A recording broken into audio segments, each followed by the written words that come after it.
Page 21, two singing. They're giving the idea of the woman is singing the stuff in the upper staff, the higher stuff up here, and the man is singing the stuff in the lower staff down here. That's because the woman's voice is usually higher and the man's voice is usually lower. It's very common. That's kind of nice. It doesn't really affect how we play it. We're just going to play it the same as if nobody was singing. So let's go through our routine for learning a piece of music. I look it over. I see it's 4 measures long. Treble and bass clef, 4/4 time signature. And we got quarter notes and half notes. We can handle all that. The last 2 measures, the hands are playing together. So we got to watch out for that. And because of that, I'm going to take it one hand at a time first. I want to make sure each hand is doing what it needs to do before I put them together, because a lot of times when I put them together, it's just a big mess and I have to figure it out. So start with the right hand, it's thumb on middle C here.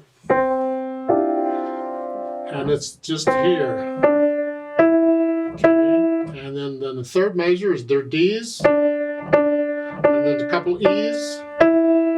You can do that okay. And once you got the right hand down okay, then we try the left hand. Comes in the second measure. Thumb is on C here. So it's here. And then B's. And then C's. Okay. And once I can do that okay, then I try and put them together. And this is like that sometimes. You just take it slow and easy.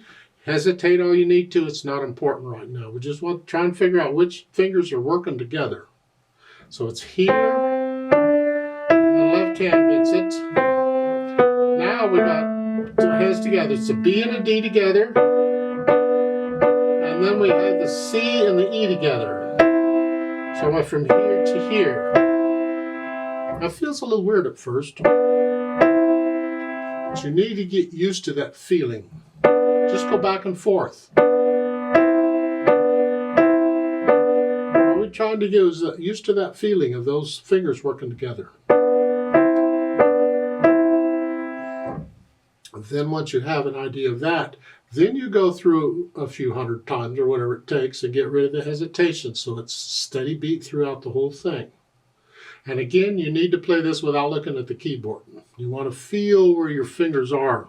Just trust them. It's important. And once you have that, you might think about the interpretation. Well, I'm looking for commas and things. Mother sings and daddy sings, comma, and now they sing together. So that sounds like we can put it in a little silence there at the comma. You're just going to lift up. We're going to cut the note a little bit short and lift up. So it's here.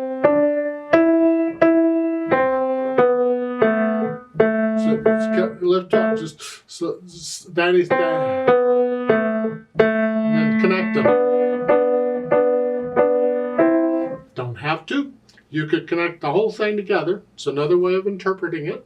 That's fine. It's up to you. How do you feel it? It's like the speed. That's interpretation. How fast do you feel this should go? Well, how fast would you sing it if you were going to sing it? I don't know. You're in a hurry to sing together, or I'd go.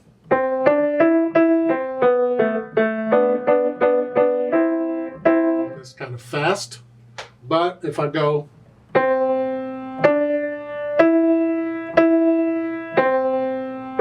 that drags. Don't drag on piano if you can help it. Just, it has to flow. It has to be a certain speed.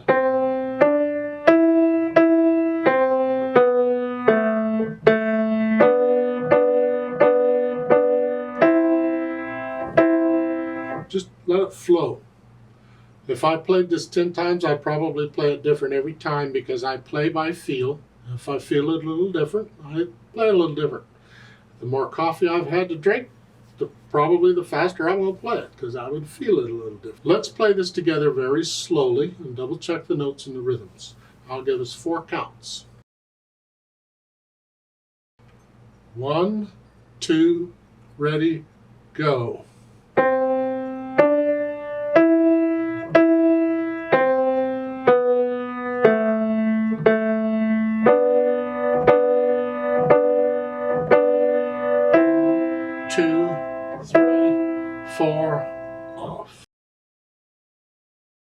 There's a teacher's part for this, so we can do a duet. I'd like to do that. And you play what we just played. I'm going to take it at the same speed we just did. And the teacher's part has half notes throughout. So I'm going to play quarter notes because you need to hear the beat. We got to stay together. So I'll give us 4 counts. 1, 2, ready, go.